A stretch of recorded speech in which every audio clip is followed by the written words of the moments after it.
this is an iHeart podcast. In business, they say you can have better, cheaper, or faster, but you only get to pick two. What if you could have all three at the same time? That's exactly what Cohere, Thomson Reuters, and Specialized Bikes have since they upgraded to the next generation of the cloud, Oracle Cloud Infrastructure. OCI is the blazing fast platform for your infrastructure, database, application development, and AI needs, where you can run any workload in a high availability, consistently high performance environment and spend less than you would with other clouds. How is it faster? OCI's block storage gives you more operations per second. Cheaper? OCI costs up to 50% less for computing, 70% less for storage, and 80% less for networking. Better? In test after test, OCI customers report lower latency and higher bandwidth versus other clouds. This is the cloud built for AI and all your biggest workloads. Right now, with zero commitment, try OCI for free. Head to oracle.com/strategic. That's oracle.com/strategic. Wells Fargo is proud of the important role they play for their customers, their communities, and the U.S. economy, covering more rural markets than many large banks and nearly 30% of branches in low or moderate income census tracts. Also proudly serving more than 10% of small businesses nationwide. Wells Fargo, the bank of doing. Learn more at wellsfargo.com/say-do. Wells Fargo Bank N.A., member FDIC. Toyota is the best resale value brand for 2025, according to Kelley Blue Book's KBB.com. And with a wide range of dependable vehicles for any lifestyle, you can get everything you need in a vehicle today while investing in tomorrow. So choose Toyota and choose value. Shop buyatoyota.com for great deals and more. Vehicles projected resale value is specific to the 2025 model year. For more information, visit Kelley Blue Book's KBB.com. Kelley Blue Book is a registered trademark of Kelley Blue Book Co., Inc. Toyota, let's go places. Bloomberg Audio Studios. Podcasts, radio, news. This is a breaking news update from Bloomberg. Instant reaction and analysis from our 3,000 journalists and analysts around the world. From Bloomberg World Headquarters in New York, I'm Doug Krizner. There has been a stunning announcement from President Trump on Truth Social. The president saying that Israel and Iran have agreed to a complete and total ceasefire beginning in approximately 6 hours. That would be around midnight Wall Street time. Now, Trump said an official end to this 12-day war will be saluted by the world. Earlier in the day, to provide a bit of context, we had Iran retaliating for those U.S. airstrikes over the weekend by attacking a U.S. airbase in Qatar. Now, the Qatari government intercepted this attack.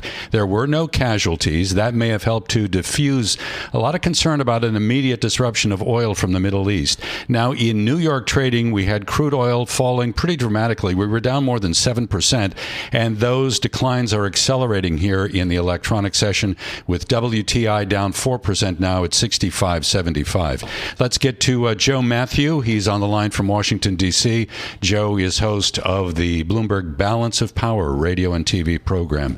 Joe, give me your perspective on what we're learning. Well, it's just fast and furious today. Pretty remarkable to think about the distance of time, just mere hours between Israel watching Iran respond to U.S. attacks on its nuclear sites, as you just described, Doug, to emerge with a ceasefire.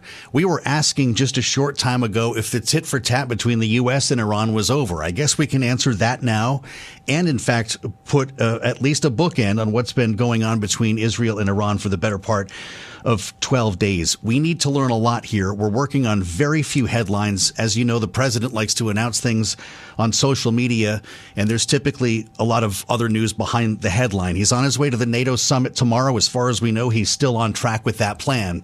And this is going to be a fascinating conversation when he joins other world leaders overseas. And I suspect we'll use this as a platform to send a big message after what's happened in the last 48 hours. So I was listening to your special coverage earlier today, and among the many topics that you were trying to cover, this notion of regime change in Iran.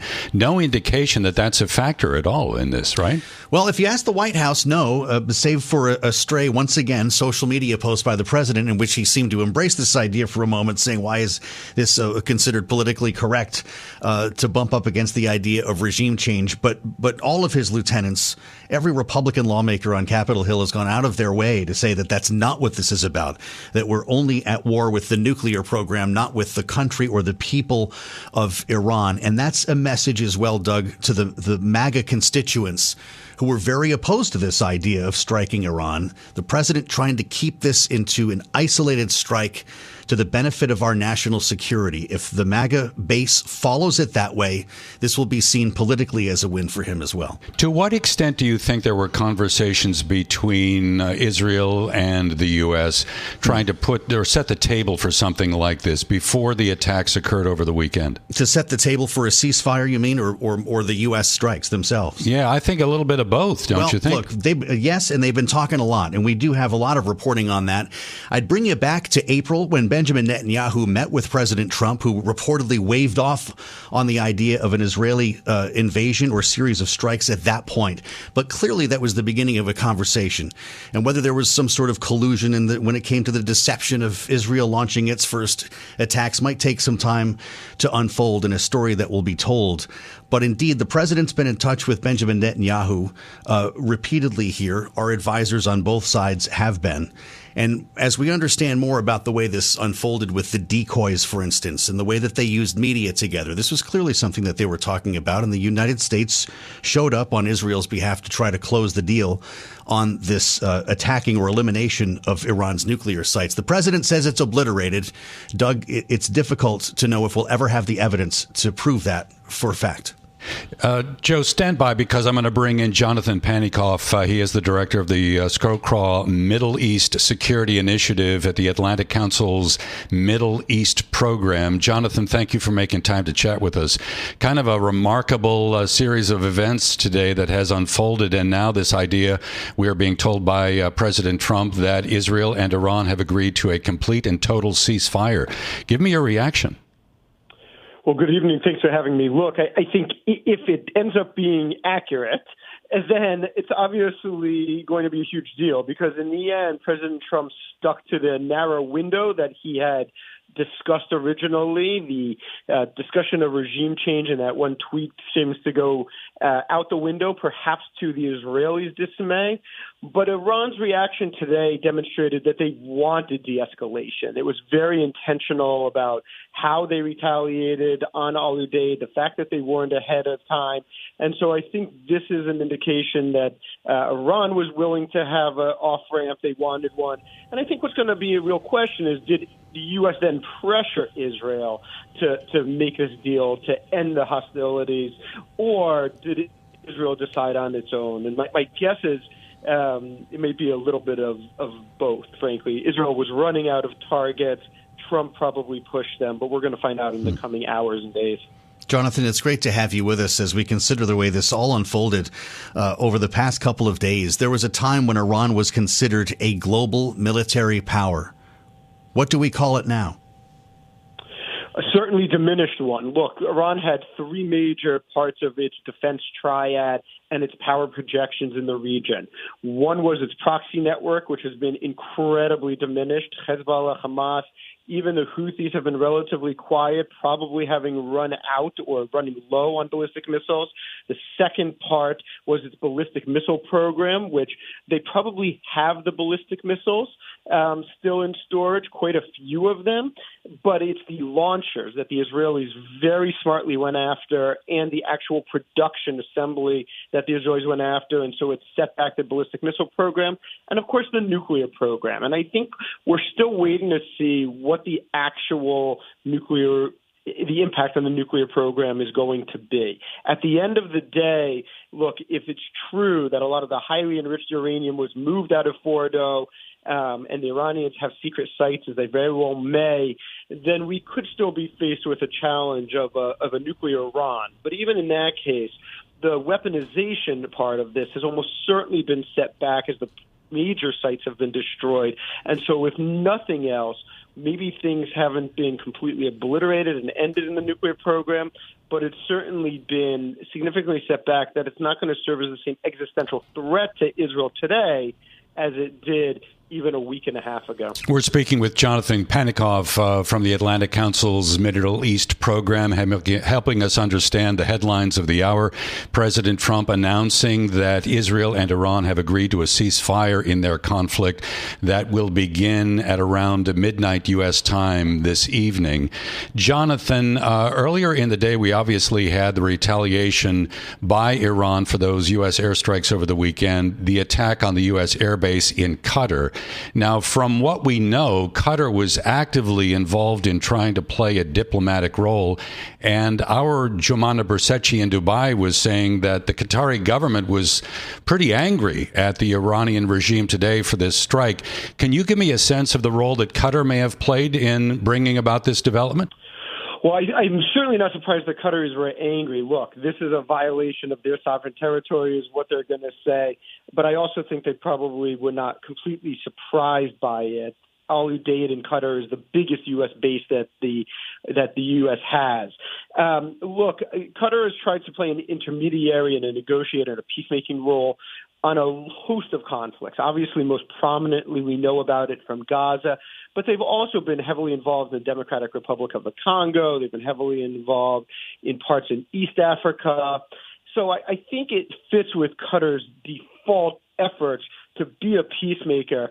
Clearly, they are trusted a little bit more by the Trump administration and by Steve Witkoff than the Israelis trust them. They've long viewed Qatar as a hostile state.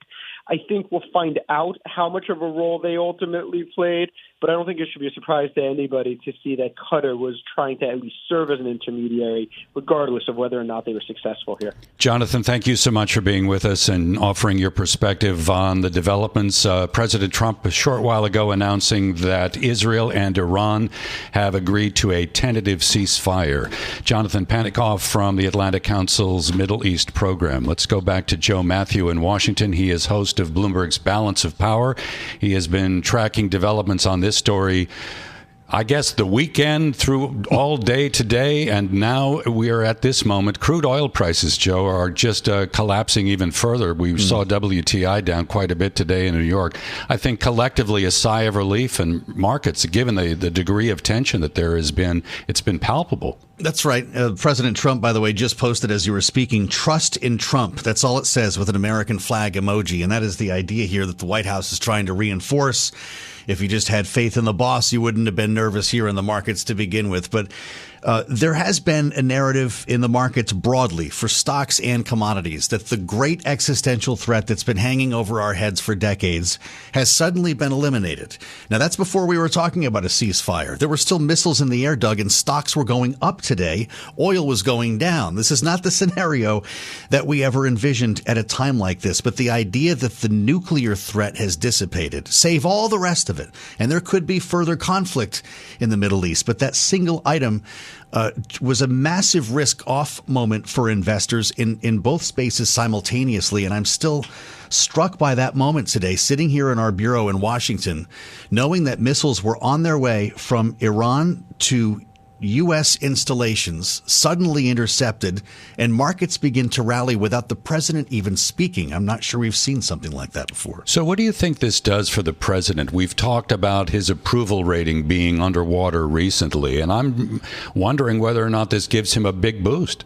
Well, it might, and we'll have to give that a minute. You know, we were talking earlier about the split in the MAGA community, and that might speak a lot to this. Democrats are not going to give the president a lot of credit for what's going on here. I don't suspect that'll happen, even if this ceasefire holds. And we were speaking with Democratic lawmakers earlier today who are signing on to a War Powers Act that they want to put guardrails on this president and believe that he acted unconstitutionally by ordering this strike. But keeping his own base together is going to be the object here, whether it's Steve Steve Bannon or Tucker Carlson or anyone else who opposed this idea, looking up at this post, trust in Trump, maybe they should have, will be his suggestion, because he managed to keep this to an isolated event.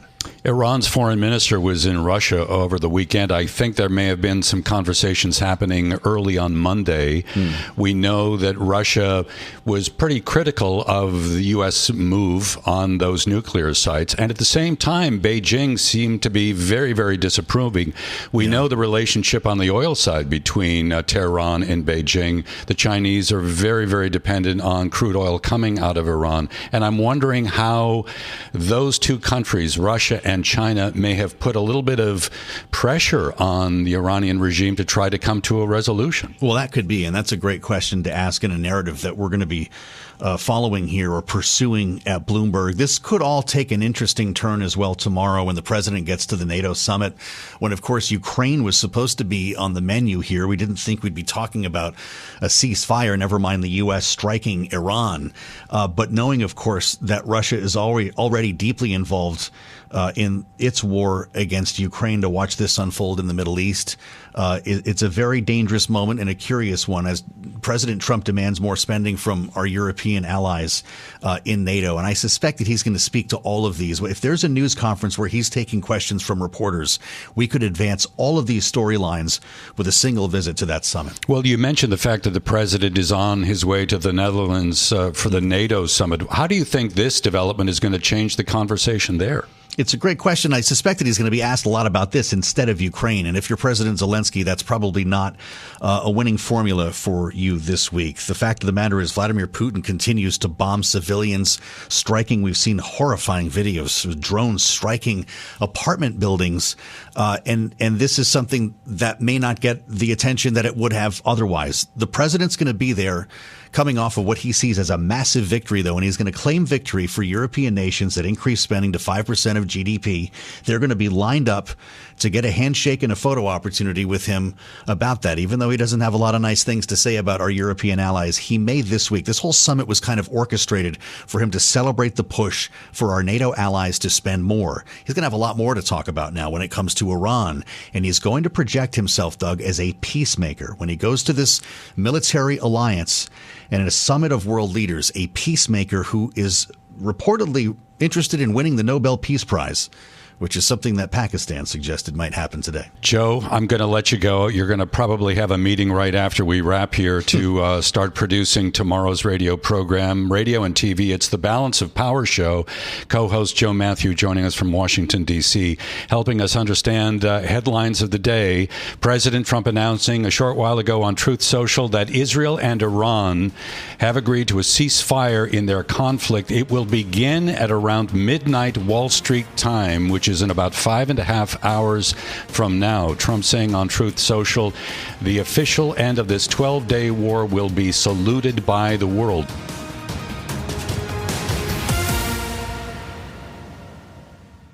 Toyota is the best resale value brand for 2025, according to Kelley Blue Book's KBB.com. And with a wide range of dependable vehicles for any lifestyle, you can get everything you need in a vehicle today while investing in tomorrow. So choose Toyota and choose value. Shop buyatoyota.com for great deals and more. Vehicles projected resale value is specific to the 2025 model year. For more information, visit Kelley Blue Book's KBB.com. Kelley Blue Book is a registered trademark of Kelley Blue Book Co., Inc.